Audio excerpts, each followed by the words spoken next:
Hi there, it's John from Commercial Real Estate Online. Welcome to this particular video program today. The website to contact us if you're visiting here for the first time is commercial-realestate-training.com.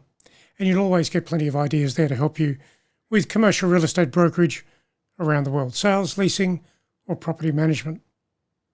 So in this video show today, I've split the slides up into two groups deliberately because there's a few slides to work through. I want to keep it simple. I want to give you some leverage to move ahead in your activities, particularly mid-year, which is where we are now, and of course trying to finish the year strongly, specifically, and with momentum into new business into next year. So that's the idea. That's what this is about. Some slides to get you started. At the end of this program, I'll break, and then I'll come in tomorrow with another group of slides to follow on with this particular topic. So let's have a look at the topic and take you further. So I've actually called this the accuracy and precision in getting a sales plan underway in commercial real estate today. I've said that because I find that a lot of agents and brokers don't really have a sales plan.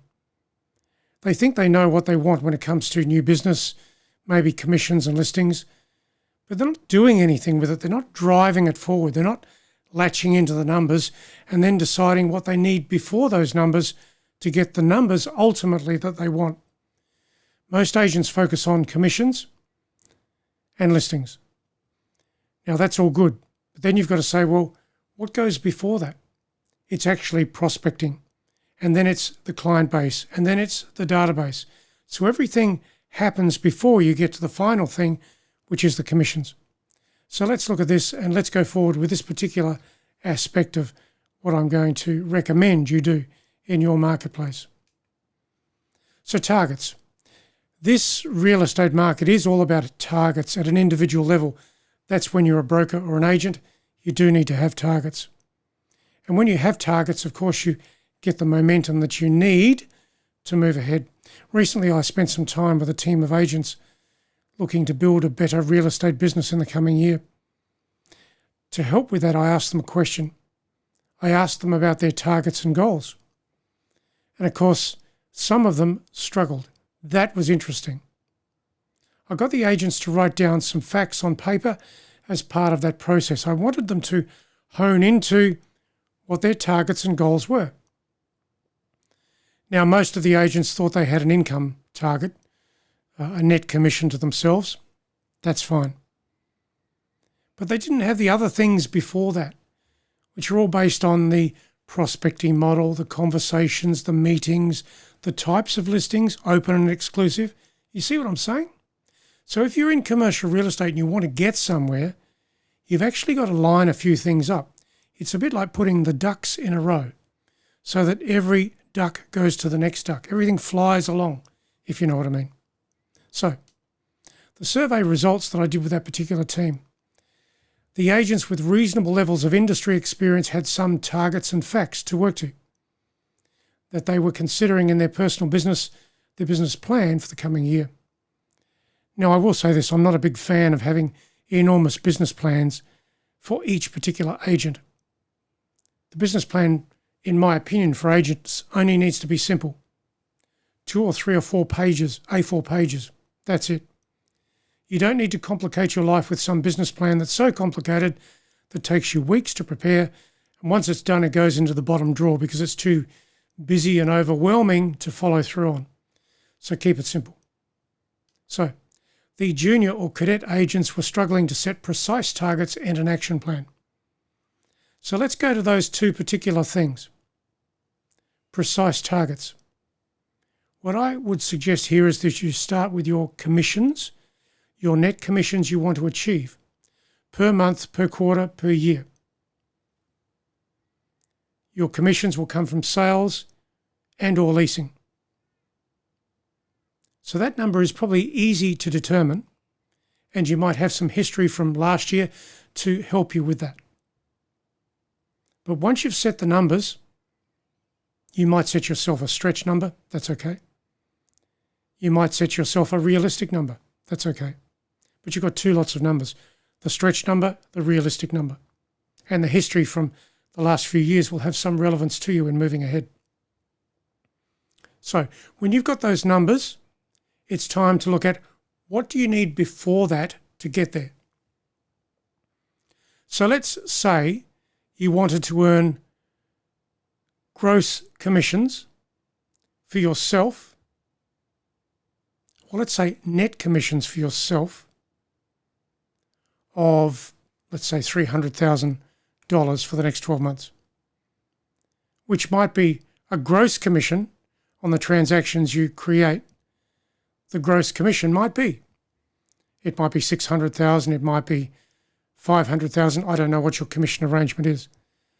But if your net commission amount is $300,000, your gross commission amount is $600,000, then you've got to look at the types of transactions you're going to achieve to get there through the year, per month, per quarter, per annum.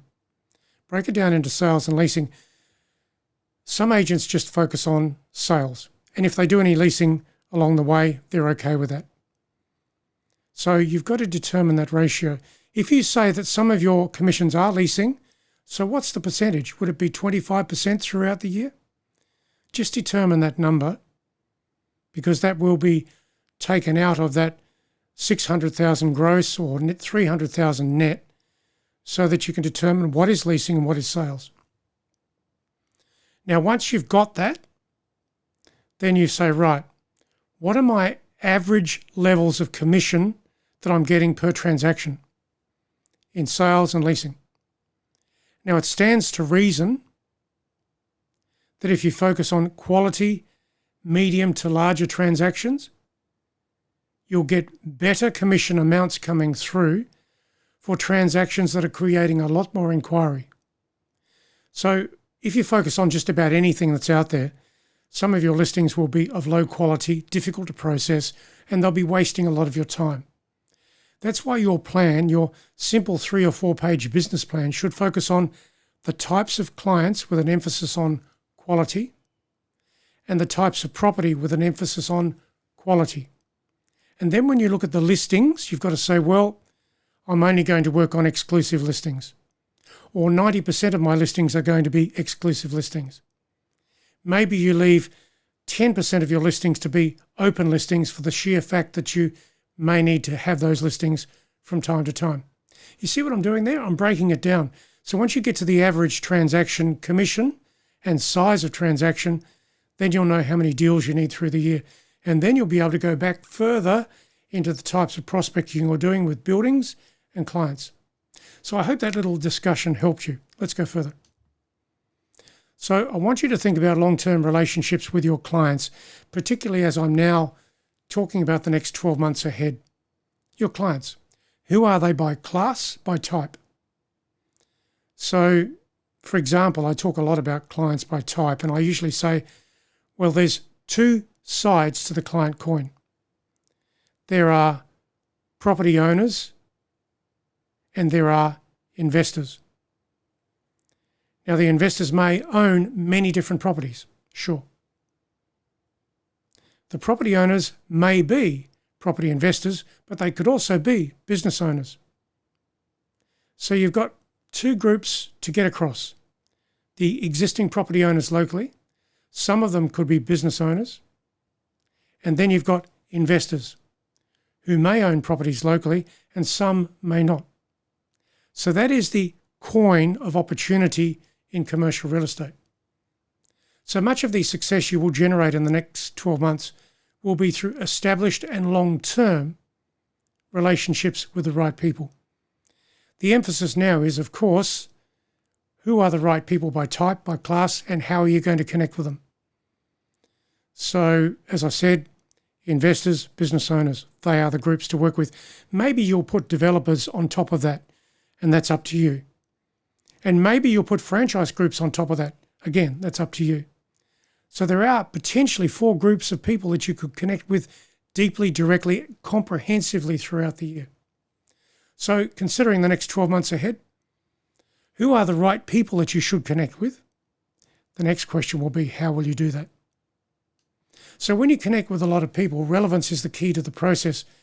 Building on the strengths of your prospecting model, Now, some agents don't really have a strong prospecting model. It's a bit random. That's not good.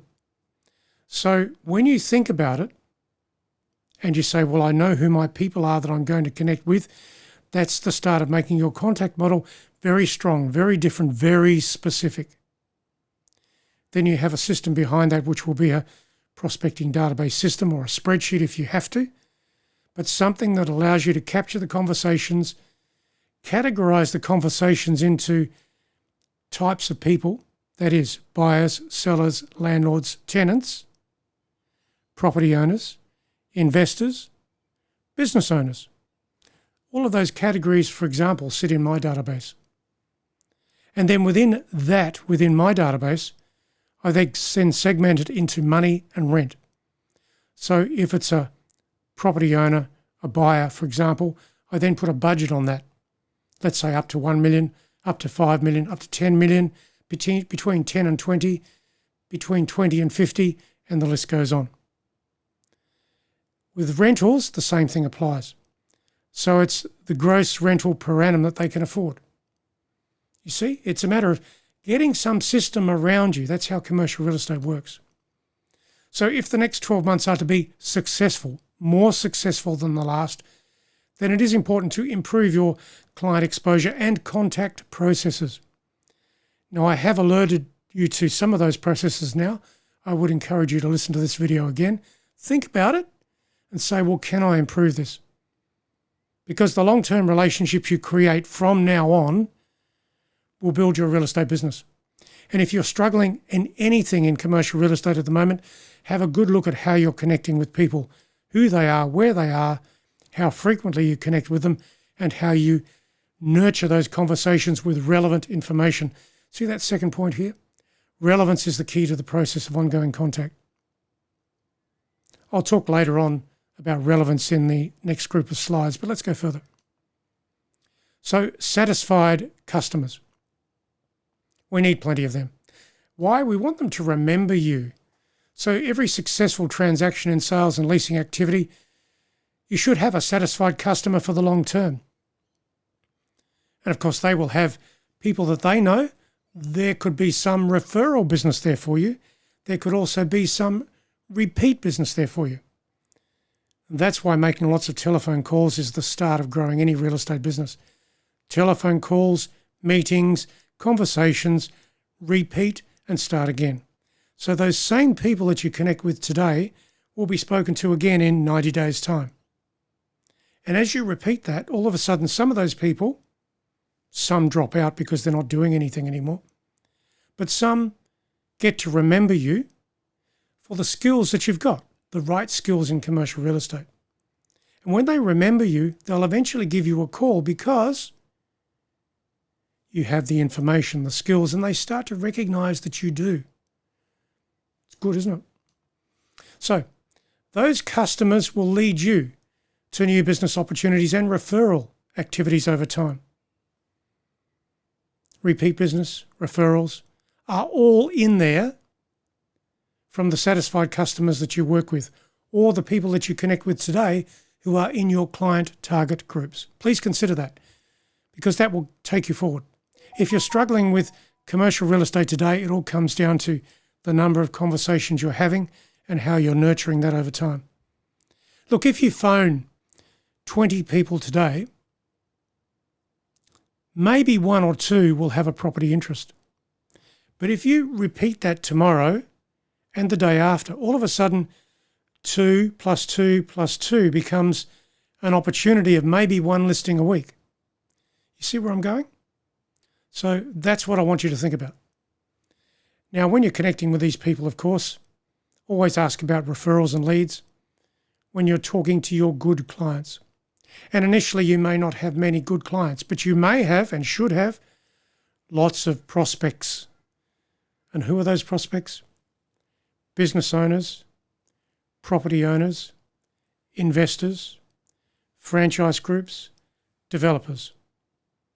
They are the groups that I work with all the time, and I keep my conversations within those categories. And of course, I mentioned to you earlier how I categorize them in a database where I can find that information. For example, an investor who has got $15 million to spend. I can find that because my database allows me to find that. Please consider how you can do that yourself. There's nothing worse than having a property that you could sell off market and it's probably worth $15 million, but you've just got one massive group of investors, all mixed up, with no relevance to budget. So how can you find those 3 or 4 or 5 $15 million people? You see what I'm saying? Devote some time to your specific processes and make sure you cover off on your systems. Okay, so that's going to be the end of part 1 of these particular slides. And I would encourage you to subscribe or join up here if you're not already in this channel, so that you'll get the next group of slides which come up on this topic and take it into part 2. Because I'm going to expand further on what you can do, how you can approach your market and be better at finding those people, those properties, those listings, and then grow your market share over time. So it's John from Commercial Real Estate Online. Thanks for listening to the program today. Don't forget to visit that website at commercial-real-estate-training.com. I'll see you there. And of course, you can download a lot of things at the website about sales, leasing, property management, property activity all around the world. Enjoy. I'll catch you soon.